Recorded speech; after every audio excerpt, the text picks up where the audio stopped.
여러분 코스코나 샘스에 가면 밴딩 머신에서 물을 팝니다. 밴딩 머신의 물 가격이 25센트입니다.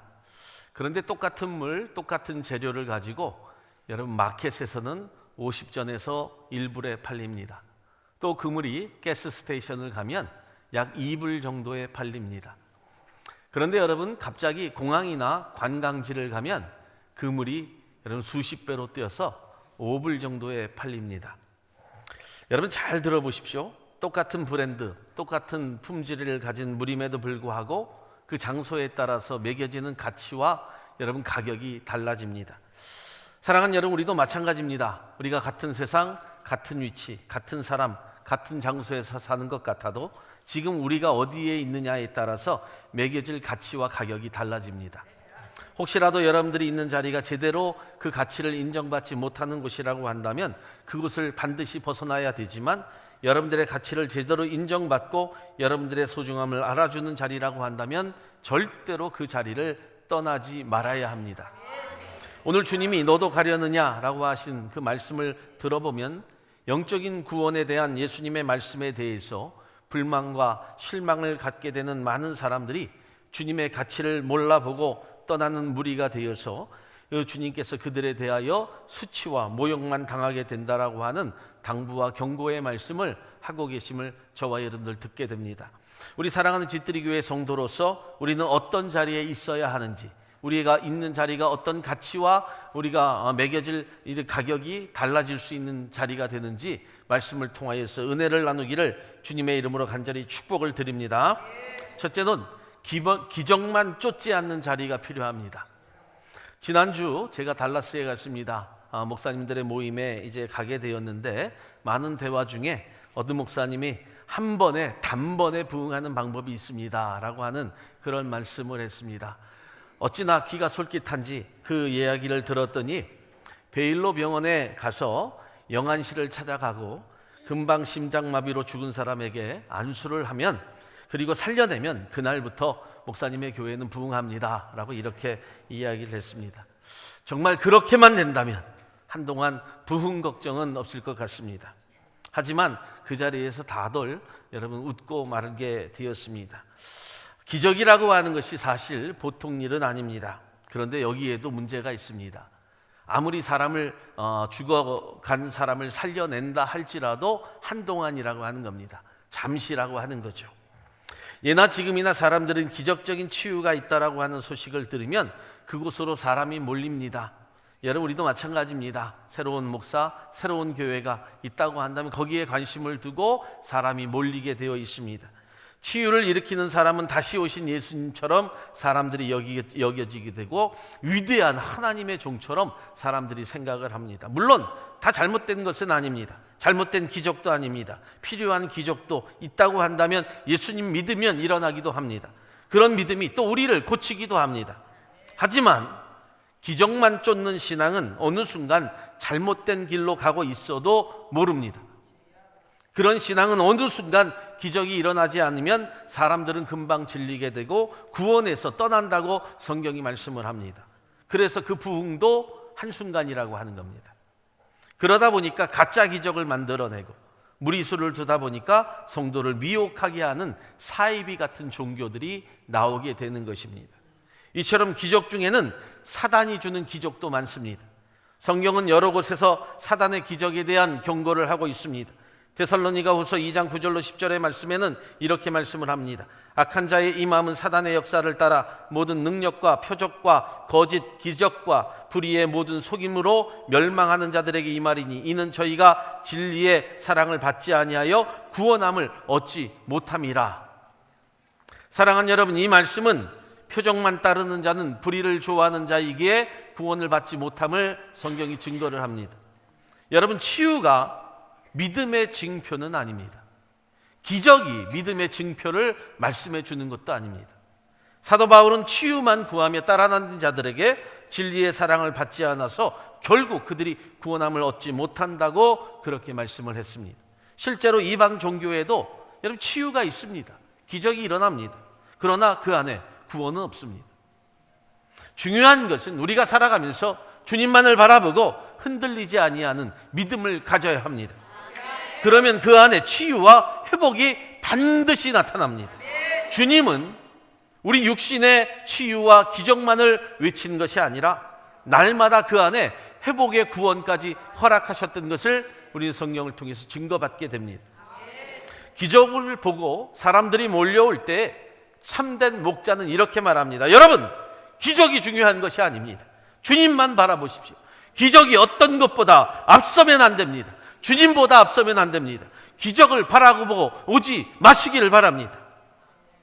이렇게 이야기해야 하는데, 그런데 대부분 기적에 눈이 멀게 되고 자신의 이익을 추구하게 되어 있습니다. 그러면서 잘못된 마음과 생각을 가지고 바른 믿음을 건면하지 못하는 것입니다.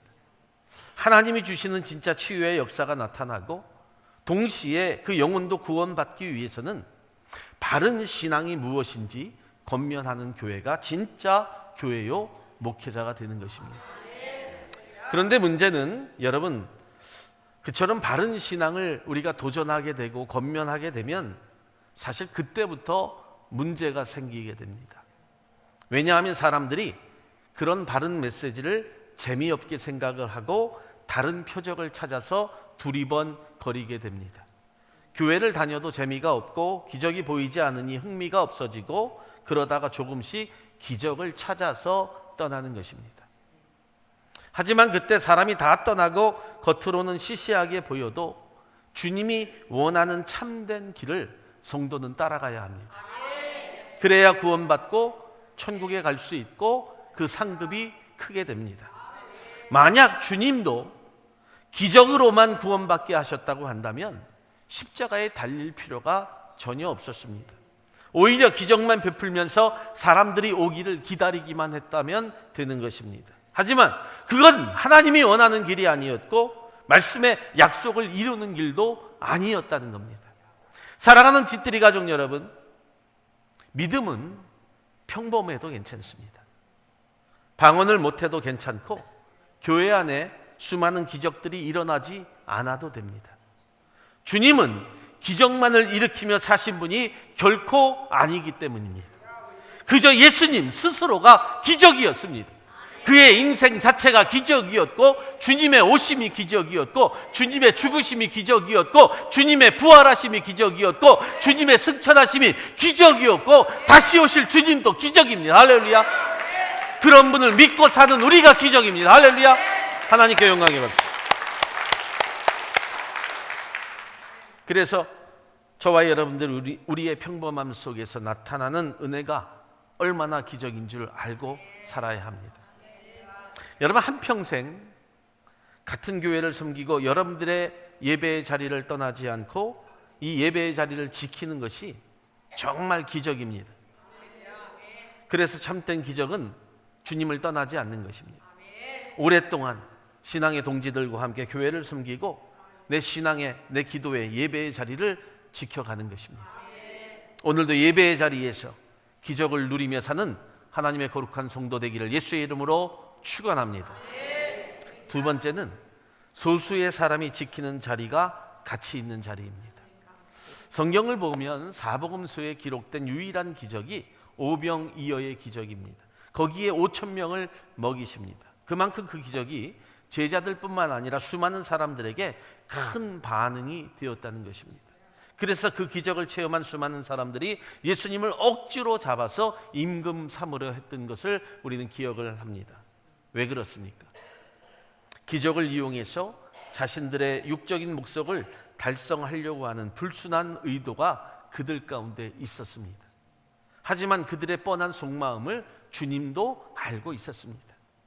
주님을 왕 삼으려고 하는 군중들의 심리를 왜 모르겠습니까? 그래서 주님은 군중들을 피해 혼자 산으로 떠나셨던 것을 요한복음 6장 15절에 우리는 말씀을 통해 알고 있습니다. 주님은 어떻게 하면 많은 군중들로부터 피해 다닐까에 많은 관심이 있었습니다. 기적을 통해서 사람을 모은 것이 아니라 오직 그 기적 가운데 떠나시는 모습을 우리 성경을 통해서 보게 됩니다. 주님은 한 번도 치유나 기적 집회를 하지 않으셨습니다. 하나님은 인간의 장단에 맞춰서 기적을 내리신 적이 한 번도 없습니다. 기적을 베풀기 위해 오신 분이 결코 아니었기 때문입니다. 하나님이 원하시는 뜻과 길을 분별하며 사는 성도 되기를 예수의 이름으로 축복합니다. 그처럼 주님은 군중들을 피해 혼자 산으로 가자 그때 많은 군중들이 예수님을 찾으러 다니다가 결국엔 배를 타고 가버나움까지 가서 마침내 예수를 만나는 장면이 24절로 25절에 나옵니다. 그들의 주님을 쫓는 열정에 감복해서 주님이 뭐라고 말씀을 하십니까? 칭찬을 했습니까? 아닙니다. 오히려 질책을 합니다. 너희가 나를 찾는 것을 표적을 본 까닭이 아니요 떡을 먹고 배부른 까닭이로다. 너희들이 그저 육적인 배를 채운 까닭이다라고 하는 거예요. 그 기적 가운데 너희들이 진정으로 바라본 것이 무엇이냐라고 하는 것을 예수가 말씀하고 있는 겁니다. 썩을 양식을 위하여 일하지 말고 영생하도록 있는 양식을 위하여 일하라 라고 이렇게 말씀했다는 거예요. 육적인 필요 때문에 주님을 찾지 말고 우리의 물질을 위하여 간구하는 것으로 예수를 찾지 말고 우리의 건강을 찾지 말고 자녀의 잘됨을 찾지 말고 내 인생의 행복을 찾지 말고 영혼의 행복을 위하여 예수를 찾으라고 하는 거예요. 영생의 양식을 위하여 주님을 찾으라. 즉 주의 말씀을 찾으라고 하는 거예요. 주의 말씀을 회복하라는 것입니다. 할렐루야. 그래서 주님은 육신의 필요와 기적을 위하여서 주님을 찾지 않도록 죽음과 희생의 내역으로 생명의 떡 이야기를 하고 있는 거예요. 그때 무리들이 뭐라고 이야기합니까? 어렵다고, 재미없다고 그러면서 다 주님을 떠나고 결국엔 예수님과 12 제자만 남게 됩니다. 그때 그 무리들이, 그때 예수님을 쫓아다녔던 그 무리들이, 그때 예수님을 환호했던 그 무리들이, 예수님의 기적을 보고 그것이 진정한 회복이라고 느꼈던 그 무리들이 나중에 예수님을 십자가에 못 박는 무리들이 됩니다. 생명의 말씀 없이 헤매며 사는 자들은 언젠가 십자가를 저주하고 죽이는 그런 무리들이 된다는 거예요. 그런 수많은 군중들이 되지 않기를 예수의 이름으로 부탁합니다. 생명의 말씀 없이 헤매는 자들 되지 않기를 주님의 이름으로 축복합니다. 그때 남아있는 12 제자를 보고 주님이 말씀합니다. 본문 67절의 말씀, 너희도 가려느냐? 너희도 가려느냐? 이 사실은 정말 가슴 아픈 일입니다. 주님의 마음에 상처가 남듯 다 가고 없어진 그 수많은 사람들이 다 가고 없어진 12명의 사람만 남아 있습니다. 정말 그때 주님이 묻습니다. 너희도 가려느냐? 아무리 육신을 채우기 위해 왔더라도 여러분 그 수많은 사람들이 갑자기 다 떠난 뒤에 그 자리에 남아있는 그 12를 보고 주님은 어떤 마음을 가졌을까요? 누구나 떠난다는 것은 쉽게 받아들이지 못하는 내용입니다. 어려운 일입니다. 그런데도 그때 참 얄밉게 이야기하는 사람들이 있습니다. 당신 때문에 떠났습니다. 좀 더 관심을 가져주지 왜 그랬습니까? 기적을 한 번 더 베풀어 주면 떠나지 않았을 것 아닙니까? 그런데 여러분, 주님도 떠나는 자들은 잡지 못합니다. 그때 베드로가 이렇게 이야기합니다. 주여, 영생의 말씀이 계신데 우리가 어떻게 떠납니까? 주님의 말씀이 계신데 우리가 어떻게 떠나겠습니까? 절망적인 분위기를 완전히 바꾸어 버립니다. 베드로는 주님의 이 말씀을 기적의 주님이라고 이야기하지 아니하고 영생의 말씀이라고 주님을 고백하고 있습니다. 우리가 믿는 주님은 기적의 주님이 아니라 우리에게 말씀이신 주님입니다. 할렐루야. 그 다음 얘기가 얼마나 놀랍습니까? 우리가 주는 하나님의 거룩한 자신 줄 믿고 알았습니다. 69절에 그렇게 고백을 해요. 이 고백이 기적이라고 하는 거예요. 이 고백이 기적입니다. 주님을 기적의 주님으로 보지 아니하고 말씀의 주님으로 보고 살 수 있다는 것이 우리의 삶에 얼마나 기적인 줄 깨달아야 되는 거예요. 베드로는 기적에 초점을 맞추지 아니하고 오직 주님께만 초점을 맞춥니다. 살아계신 하나님의 아들이요 말씀의 하나님임을 고백하고 있는 거예요. 할렐루야. 주님을 말씀으로 봅니다. 그런 눈을 가진 사람은요 소수의 기적자들입니다. 주님을 말씀으로 보지 아니하는 자들은 다 떠납니다.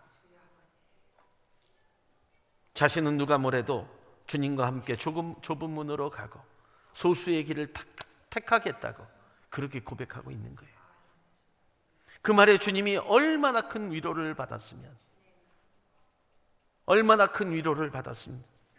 베드로의 그 한 말 한마디가 무엇보다도 소중한 헌신인 줄 알았고, 주님이 십자가에 가시는 길도 분명히 후회가 되지 않았을 것입니다.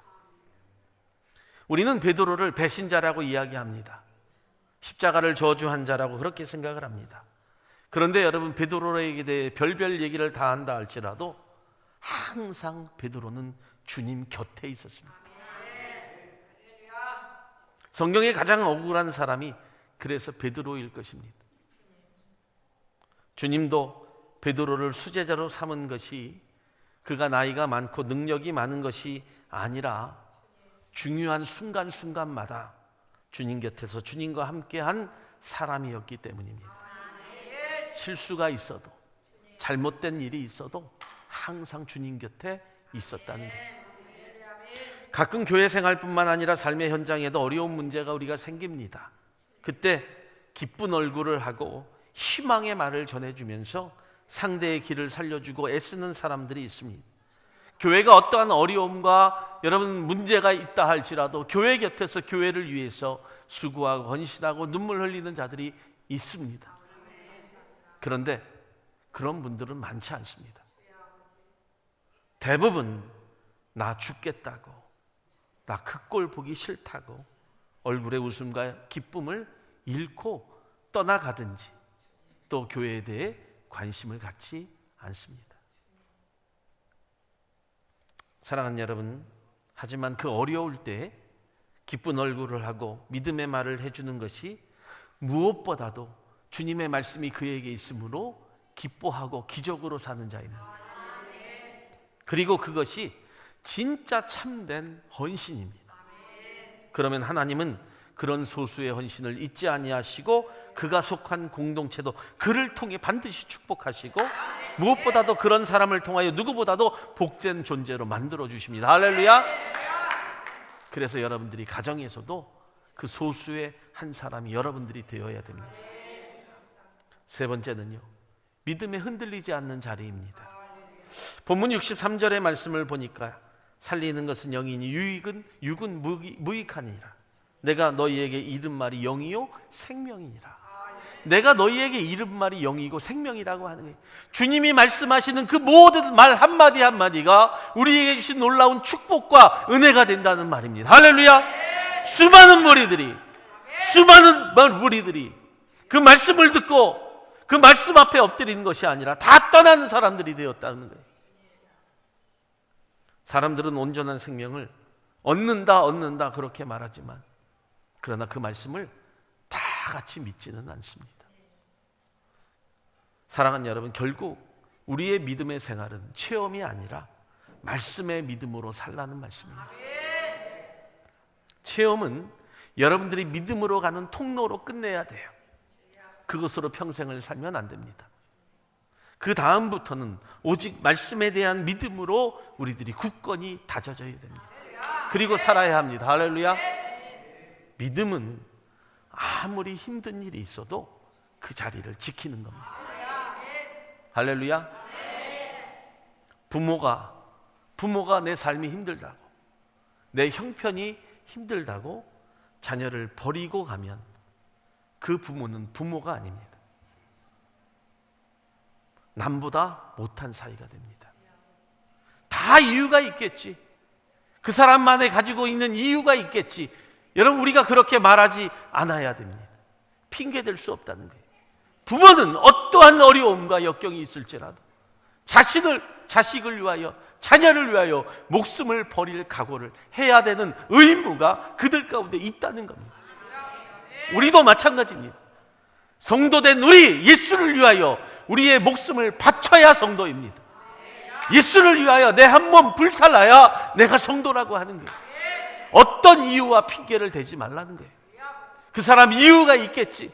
그 사람의 상황이 그러니까 라고 하는 핑계는 우리를 무력하게 만들고 우리를 자포자기하게 하고 우리를 무너지게 한다는 사실을 분명히 알라는 거예요. 성도가 주님을 떠나면 절대 성도가 아닙니다. 우리의 체험보다 말씀에 대한 믿음이 바탕이 되어야 됩니다. 체험도 중요하지만 앞서야 하는 것이 주님이요, 주님과 더불어 말씀에 대한 믿음을 가지는 것입니다. 그래서 여러분, 참된 믿음을 가지는 것 정말 어렵고요, 정말 소수의 사람입니다. 실제로 당시 백성들은 예수님의 놀라운 설교를 듣고도 믿지 않았습니다. 보십시오. 5천 명을 먹이고 남는 그런 기적을 보고 예수의 설교를 들었으면서도 예수의 말씀을 믿지 않았습니다. 주님은 말씀했습니다. 65절의 말씀을 보니까 내 아버지께서 오게 하여 주지 아니하시면 누구든지 내게 올 수 없다 하였노라. 성령께서 감동을 주지 아니하시면 우리의 마음에 온전한 믿음이 생길 수 없습니다. 말씀을 사모하는 그 마음이 없는데 어떻게 주님을 믿고 살 수 있겠습니까? 여러분, 오늘날 수없이 많은 설교들이 쏟아져 나옵니다. 정말 수없이 많은 설교들이 방송을 통해서 나옵니다. 저도 주일 오후부터 여러분 토요일 저녁까지 정말 수없이 많은 설교들을 듣습니다. 주일 오후에 집에 딱 가면요, 제 설교부터 듣습니다. 오늘은 어떤 곳에서 실수를 했나, 미스를 했나, 그때부터 몇 번이고 들어요. 은혜가 돼서 듣는 것이 아니라 실제로 제 설교를 모니터링 해봅니다. 그리고 친구의 설교를 들어보고요, 후배들의 설교를 들어보고요, 선배의 설교를 들어보고요, 지역의 목사님들의 설교를 들어보고요, 또 수없이 많은 설교들을 통해 영감을 얻기도 하고 또 지혜를 얻기도 하고 또 그것에서 발견하는 것들을 설교에 접목해 보기도 하는 겁니다. 일주일 동안 어림잡아 수십 편의 수백 편의 여러분 설교를 듣기도 합니다. 정말 제가 들어도 그런데 정말 궁금할 정도로 설교를 잘하는 분들이 있습니다. 어떻게 저렇게 설교를 할까? 정말 지혜롭고 정말 명철이 있는 설교를 통해서 은혜를 성도들에게 끼치는 것 같은데 그럴 땐 마냥 부럽습니다. 그런데 여러분, 그 설교를 듣고 변화가 됩니까? 그것이 주님의 말씀이라고 하는 확고한 응답 속에 내 삶에 적용을 시키십니까? 이게 문제라는 거예요. 듣긴 들었는데 여러분, 예수님의 말씀과 예수님의 설교도 듣긴 들었는데 재미없다는 겁니다. 만약 오늘 예수님이 이 강단에서 설교를 하신다면 여러분 어떻게 하시겠습니까? 아멘, 주여 어서 오시옵소서. 그런데 여러분, 아무리 예수님이 설교를 해도 이 자리에 믿지 않을 사람들은 믿지 않습니다. 우리는 어떻게 그럴 수 있지? 예수님이 설교를 하시는데 왜 믿지 않지? 라고 이렇게 이야기하지만 지금 예수님이 이 자리에 설교를 해도 믿지 않는 사람들은 믿지 않습니다. 우리가 회개해야 합니다. 사람들은 알아야 믿지, 보아야 믿지, 무언가 나에게 주어야 믿지 라고 이렇게 생각을 하기 때문입니다. 거기에 삶의, 신앙의, 믿음의 어떤 기적이 일어나겠습니까? 본문 69절에 나오는 베드로의 고백을 한번 보면 우리가 주는 하나님의 거룩하신 줄 믿고 알았습니다. 이 구절에서 베드로는 알고 믿었습니다 라고 이야기하지 아니하고 믿고 알았습니다 라고 하는 거예요. 믿고 알았습니다. 내가 주님이 하나님의 아들인 줄 믿습니다. 할렐루야. 하나님이 우리에게 주신 놀라운 주님이 말씀이 되어 이 땅에 육신이 되어 오셨음을 믿습니다. 할렐루야. 그 믿음이 바탕이 되어야 되는 거예요. 받았으니까, 알고 있으니까, 주어졌으니까 믿는 것이 아니라 하나님의 아들이 예수 그리스도인 줄 믿고 우리가 신앙생활을 하는 거예요. 그런데도 베드로가 흔들리잖아요. 이렇게 고백을 했는데도 베드로가 흔들리잖아요. 믿음의 모든 것에 우선이 누가 된 우리가 반드시 알아야 돼요. 주님이어도 흔들릴 때가 있는데, 말씀을 믿는 믿음의 전대제들이 아니하면 아무리 하나님의 말씀이 이 강단에서 선포돼 보십시오, 절대로 믿지 않습니다. 다 떠나갑니다. 재미없네. 이 교회도 그 설교가 그 설교네. 사람들이 떠나갈 때 이야기하는 것이 대부분 그거예요. 그 교회가 그 교회네. 그 말씀이 그 말씀이고 그 사람들이 그 사람들이네. 말씀을 믿는 믿음은요, 정말 소중하고 기적입니다. 아무나 말씀 믿지 않습니다. 소수의 사람만 믿는 거예요. 그런데 그 말씀을 믿을 때 그 믿음이 더욱더 소중하게 되는 것이고, 더욱더 좋은 것을 더 좋게 만들어가는 거예요. 그래서 말씀을 믿는 무리들이 하나님의 교회 안에 가득할 때 더 좋은 교회가 되는 거예요.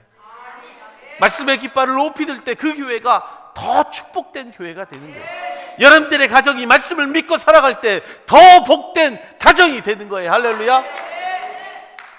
결국 믿음의 축복은 모든 축복에서 가장 중요한 축복이고 기적임을 믿기를 예수의 이름으로 축복합니다. 이처럼 우리가 온전한 믿음을 가지기 위해서는요, 그래서 다수의 군중에 흔들리지 말아야 돼요. 사람들의 말에 흔들리지 말라는 거예요. 사람들의 생각에 따라가지 마세요. 하나님과 나 사이에 거룩한 믿음의 소유를 가진 자들이 주님 앞에 1대1의 관계 속에서 주의 말씀에 응답받기를 원하고 엎드리는 거예요. 사람의 말에 따라 신앙생활을 하면 항상 흔들립니다. 주님을 따랐던 많은 군중들이 사람의 말에 흔들렸어요. 재미없다, 시시하다, 너도 그렇지 않느냐? 라고 하는 말에 다 떠나갑니다. 한두 명 간 것이 아니잖아요. 한두 명 간 것이 아니에요. 그 수많은 사람들, 5천 명을 먹이고도 남았던 그 수많은 사람들이 다 떠나갔어요. 다.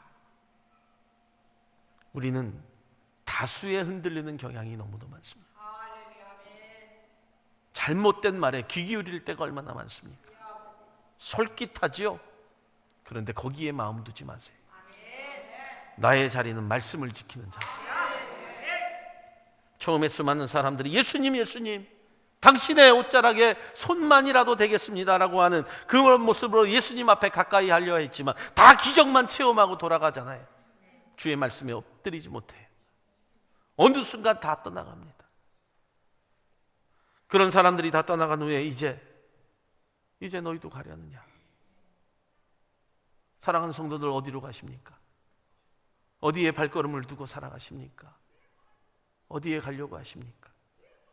정말 많은 질문들을 받게 되죠. 이 말씀은 내가 너희를 믿어도 되느냐? 이 말씀은 내가 너희를 신뢰해도 되느냐? 이 말씀이에요. 사랑하는 성도들, 우리 집들이 가정 여러분, 믿어도 되겠습니까? 신뢰해도 되겠습니까? 어느 목사님이요, 참 마음이 곱고 좋았어요. 그래서 교회 안에 불법 체류자가 된 성도들을요, 전혀 아무런 대가도 없이 가족의 거주를 책임지고 영주권을 해줍니다. 그런데 여러분, 100이면 100 다 떠납니다. 100이면 100 다 떠나게 되어 있어요. 한 사람도 예를 둘 수 없어요. 자기가 받을 것 다 받았고 이제는 내가 그 사람 앞에 책 잡힐 일이 없다고, 구속되기 싫다는 이유가 반드시 있다는 거예요. 그런 태도는요, 참 마귀적인 태도입니다. 믿음과 신뢰를, 그런 관계를 보여주었는데 그런 관계를 그저 재미로 살았던 사람들이에요. 안타깝죠? 여러분, 우리가 예수님을 믿는 것, 내가 얻을 것 다 얻었고 내가 챙길 것 다 챙겼고 이제 내 자녀들 다 자랐으니까 재미로 믿었던 예수가 아닙니다. 반드시 아세요. 재미로 섬겼던 예수 아닙니다. 여러분은 의미로 사셔야 돼요. 주님 앞에 신뢰로 사셔야 돼요. 이것이 믿음이에요. 이제 내가 얻을 것 다 얻었으니까 내가 떠나야지. 내가 재미 볼 것 다 재미 받고 누릴 것 더 누렸고 나올 것 없으니까 떠나야지. 이거는 재미로 산 사람이 이게 마귀의 생각이에요. 우리 성도들은 항상 이렇게 생각해야 돼요. 드림이 없으면 받는 것도 없구나. 드림이 없으면 받을 것이 없구나. 항상 드려야 된다라고 하는 먼저의 생각이 있어야 돼요. 심은 대로 반드시 거둡니다. 그래서 감사한 마음으로 사는 거예요. 제 친구가, 목사님이 자주 하는 말이 있어요. 야, 목사가 가오가 있지 돈 몇 푼에 팔려가서 되겠느냐? 신의를 버리면 되겠느냐? 목사가 가오가 있지 의리를 버려서 되겠느냐라고 하는 말을 자주 해요. 맞습니다. 우리의 믿음에 성도들의 가오가 있지 신의를 저버려서 되겠어요? 가오가 있지 믿음을 저버려서 되겠느냐는 거예요. 성도 앞에서 신의와 믿음을 저버리지 아니하고 주님 앞에서 신의와 믿음을 보여주는 거룩한 하나님의 백성 되기를 예수의 이름으로 축복합니다. 사랑하는 집들이 가정 여러분, 요즘의 교회는요, 젊은 성도들이 교회를 떠납니다. 왜 떠날까요? 그 이유가 있어요. 헌신이 부담이 되어서, 그래서 교회를 떠난다고 합니다. 시대가 변한 탓도 있지만 믿음의 확고한 예수님이 없기 때문이에요. 우리 사랑하는 젊은 성도님들, 시대를 탓하지 마세요. 내 마음에 믿음의 확고한 예수 그리스도만 살아있으면 어떠한 영적인 부담도 다 감당합니다. 거룩한 부담을 안으면 인생 전체의 부담은 오히려 작아집니다. 하지만 거룩한 부담을 피하면 여러분들 전체의 인생에 그 부담이 더 커진다는 것을 반드시 알아야 됩니다.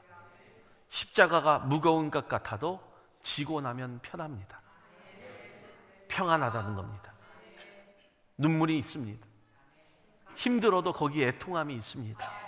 희망이 있고 다시 살아날 수 있는 놀라운 축복이 기적처럼 주어집니다. 꼭 기억하십시오. 복음에는, 믿음에는 구원도 있지만 하나님이 주실 축복이 담겨져 있습니다. 말씀을 마칩니다. 진짜 믿음은 역경과 불행 속에서도 찬송하고 감사합니다. 그런 믿음의 찬양이 하나님의 능력을 우리의 삶과 환경 속에 끌어들이기 때문에 우리가 우리의 삶을 살아가면서 날마다 기쁜 것입니다. 그리고 기적의 통로가 되는 것입니다. 할렐루야. 그런 믿음을 가지고 시간이 갈수록 여러분들의 인생의 신앙의 믿음의 영향력을 발휘하는 영적인 소수가 되시기를 주님의 이름으로 간절히 이 아침에 축원을 드립니다. 아멘. 할렐루야.